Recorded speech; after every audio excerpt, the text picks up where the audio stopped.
Nakauwi na sa Pilipinas ang 24 na Pilipino na nabiktima ng illegal recruitment sa Russia. Isa yan sa mga bunga ng 3-day state visit ni PBBM.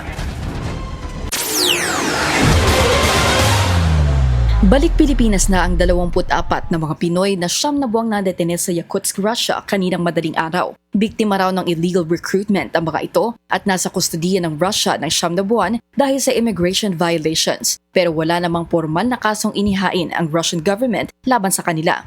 Sinalubong sila ni na Foreign Affairs Secretary Maria Teresa Lazaro at Migrant Workers Secretary Hans Leo Hoakdak sa Ninoy Aquino International Airport 1.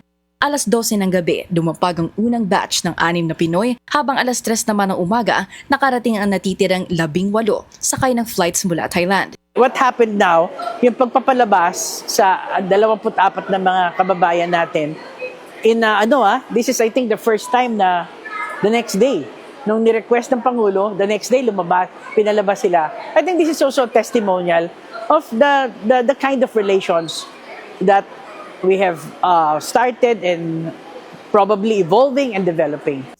Inareglo na raw ng DMW ang plane tickets ng mga Pilipinong kailangan bumiyahe sa probinsya, pati tulong pinansyal. Livelihood assistance sa test the training naman daw ang direktiba ni Pangulong Bongbong Marcos.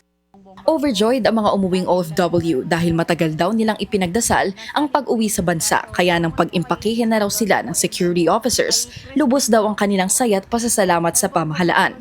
Komento naman ni Senator Ping Lacson, isa raw ang repatriation na ito sa biggest achievement si Pangulong Bongbong Marcos sa kanyang katatapos ng napagbisita sa Russia.